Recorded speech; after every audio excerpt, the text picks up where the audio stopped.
Class 7 में जब मैं था उस समय में मुझे वर्दी पहनने का कीड़ा काटा था। क्लास 7 में एक्चुअली उस समय हॉस्टल हुआ करता था, उसके प्रिंसिपल साहब के तीनों बच्चे एक मिलिट्री में, एक नेवी में, एक एयरफोर्स में थे। वो जब जब घर आते थे अपने पिताजी से मिलने के लिए तो अपने कहानियां सुनाया करते थे। क्लास 7 में जब मैं हॉस्टल में जमाने में था उसी समय से ये मुझे कीड़ा काट लिया कि पहनना है तो वर्दी, बाकी कुछ।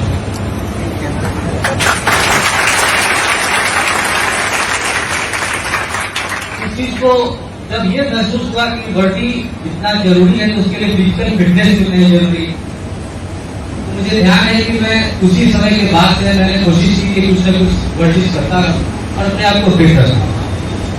और आज मैं 50+ में हूं और जो हूं आपके सामने हूं। इसके बाद से जब इंटरमीडिएट लेवल में जब कंप्लीट किया तो मोस्टली जो मेडिकल और इंजीनियर में लोग तैयारी करते हैं और शायद मैंने उसकी तैयारी नहीं की क्योंकि मुझे वर्दी पहनना था तो मैंने एनडीए की तैयारी की और संजोग से पहले दूसरे अटेम्प्ट में मैंने क्वालिफाई कर गया। फर्स्ट और सेकंड और उसमें मेरा इंटरमीडिएट का रिजल्ट भी नहीं निकला था। तो इंटरमीडिएट हुआ, मैं ये क्वालिफाई नहीं कर सका फाइनली, क्योंकि उसके बाद जो 5 डेज का एसएससी वो जो क्लास होता था वो काफी हम लोगों के लिए कम था। मेरा एज भी कम था, इसलिए मुझे लोगों ने कहा कि फर्स्ट प्रायोरिटी को अपना एयरफोर्स के लिए। उस समय जो मैंने महसूस किया, जो आज सर भी इसको शेयर कर रहे थे, कि हम लोगों के अंदर में झिझक बहुत ज्यादा है। अपनी बात हम अच्छी ढंग से रख नहीं पाते। हम लोग आपस में गप्पे तो करते हैं बहुत ज्यादा, लेकिन काम की चीजों पे गप्पे नहीं करते। गप करना बहुत जरूरी है, बातें करना बहुत जरूरी है, इससे हमारा इंटेलेक्ट डेवलप होता है। हम अपने रीजनिंग से कैसे किसी बात को कह सकते हैं। उस समय मुझे महसूस हुआ कि हमारे जैसे बिहारी में हम लोगों ने कहा करी, उसमें जो ग्रुप डिस्कशन होता था, उसमें एथिकल टेस्ट होता था, थ्योरेटिक एप्रिशिएशन टेस्ट होता था, वर्ड से कैसे सेंटेंस बनाया जाता था, ये सब हम लोगों को महसूस हुआ कि इसको कभी हमने पढ़ाई नहीं, किसी ने बताया ही नहीं, तो अभी के मैं फेल कर दिया।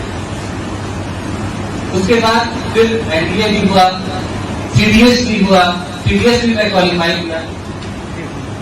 सीडीएस में भी यही बातें थी, हर बार अपने आप को मैं डेवलप कर रहा, करते करते करते करते सीखा तो मैं बहुत कुछ। उसी बीच मैंने जब कितने सारे लोगों से मैं मिला, मैं भोपाल भी गया, बैंगलोर सेंटर में भी गया, लेकिन अक्सर मुझे हाथ मिलता रहा। लेकिन इसके ऊपर जो नीचे बहुत फ्रीक्वेंसीज है, जानते हैं, तो हमारे एक काबिलियत है, एक इंसानी कान की, कि हम कितना कुछ सुन सकते हैं।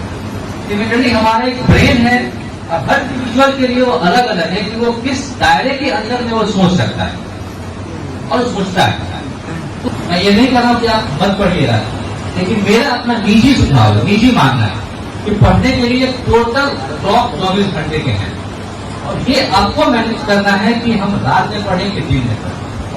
जब दिन में पढ़ने के लिए अर्ली आवर में आप हेल्थ मेंटेन करते हुए, मान लीजिए कि आप किसी डिजायर्ड प्लेस पर आप पहुंच भी जाते हैं, आपकी शादी हो जाती है, बिल्कुल आपकी शादी भी हो जाती है, आपके बच्चे भी हो जाते हैं, आपकी लाइफ सेटल हो जाती है, सब कुछ ठीक, और जब उस जगह पर आप पहुंचते हैं तो आपके पास 10 बीमारियां होती हैं।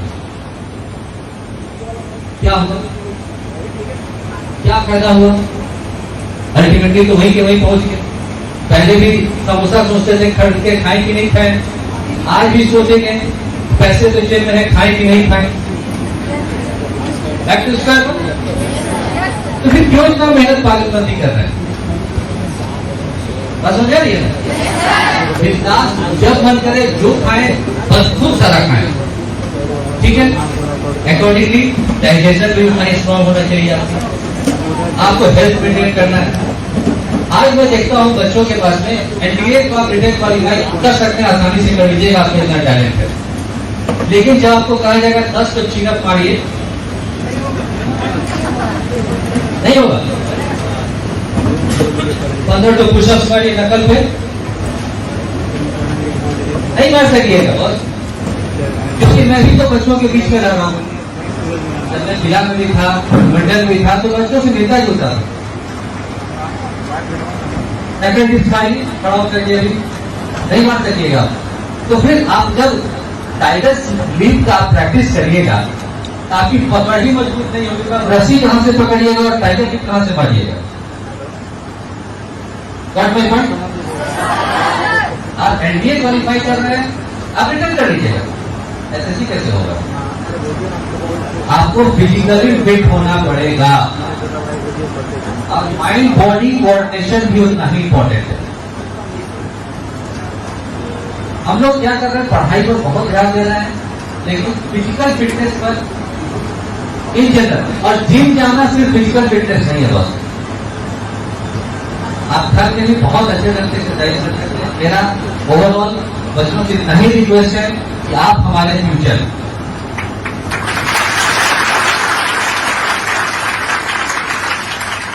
आप हमारे फ्यूचर हैं, और हम चाहेंगे कि हमारा अगला जनरेशन खूब तगड़ा मजबूत दिखे, खूब तगड़ा, both physically and mentally, both physically and mentally. ये एक मेरा रिक्वेस्ट होगा, आप पढ़ाई विकास करिए, लेकिन स्वास्थ्य पर बहुत ध्यान दीजिए, क्योंकि आपके माता पिता जी जो आपको यहाँ पर भेजे हैं पढ़ने के लिए, उनकी हमेशा यही ख्वाहिश रहती है, सोच रहती है कि बच्चा खा रहा है कि नहीं खा रहा है, कहीं बीमार नहीं पड़ जाएगा।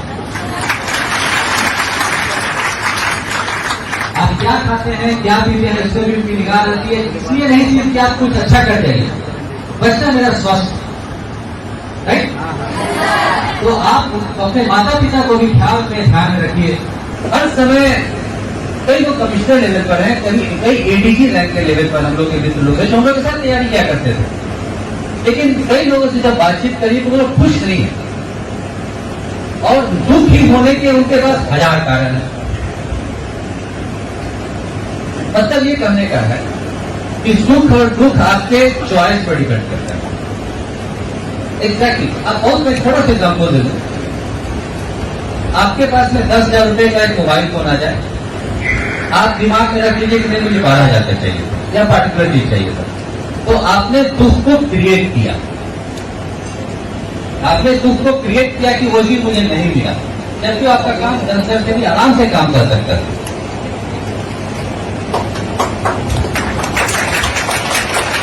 और अच्छी जगह पर जा सकते हैं।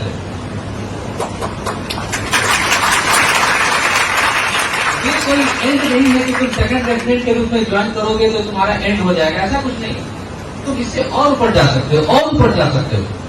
इसलिए अपने आप को हताश मत करो, निराश मत करो, और अपना जोश जज्बा बनाए रखो। जब फ्रस्ट्रेटेड होकर के घर पर आए तो दुखी तो थे, लेकिन उनकी बात में घूमती रहती थी कि तुम्हारा जगह इसके ऊपर में भी है। तो हमने अपना बिटवीन द लाइन्स का दायरा ऊपर किया। कई बच्चे यहाँ पर आके दायरा नीचे कर सकते हैं, इसके लायक नहीं, हम नीचे ट्राई करते हैं। इसी बीच में सीपीएमएस का भी एग्जाम आया। सीपीएमएस ये आप लोग देते होंगे, जिससे सीआरपीएफ आईटीबीपी वगैरह का एग्जाम चलता है, उसमें भी मैं रिटर्न क्वालिफाई किया क्योंकि इसमें वर्दी थी। सीपीएमएस के लिए मैंने ट्राई किया, वहां भी मैं क्वालिफाई नहीं कर सका। वही बात है, लगे रहो मुन्ना भाई, छोड़ना नहीं है। फिर उसके बाद हम लोग पटना भी आए, इन्हीं चौक चौराहों इन्हीं गलियों में बहुत समय गुजारे, और फिर पढ़ाई करते करते हम लोगों ने, यानी हम लोग के बीच में सीबीआई का भी एग्जामिनेशन आया, आईबी का भी आया, बहुत सारे एग्जाम हम लोगों ने दिए।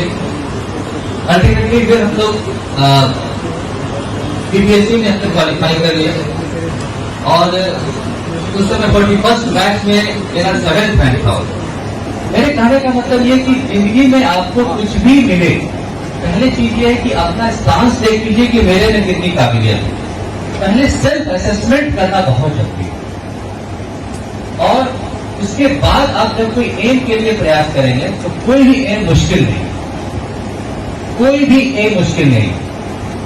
आप किसी भी कॉम्पिटिटिव एग्जाम के लिए तैयारी करिए, आप यूपीएससी की तैयारी करिए, एक मेडिकल के लिए करिए, इंजीनियरिंग के लिए, एसएससी के लिए करिए, लेकिन एक छोटा सा नुस्खा मेरा है ये कि अपना एक बार असेसमेंट जरूर कर लीजिए। कि where do I stand, actually मैं हूं कहां। और यदि मैं उस जगह पर मिनिमम क्वालिफिकेशन, मिनिमम जो होना चाहिए वो नहीं पा सक रहा हूं, या जो मैं पा सकता हूं उतना तक जरूर प्राप्त कर लूं। एंड अबव ऑल, जो जगह मिल जाए उस जगह पर आपको खुश और संतुष्ट, ये दोनों चीज आपको खुद मेंटेन करना पड़ेगा। आपको खुशी आपको खुद मेंटेन करनी है, संतुष्टि आपको स्वयं मेंटेन करनी है। और एंड किसी चीज का नहीं है।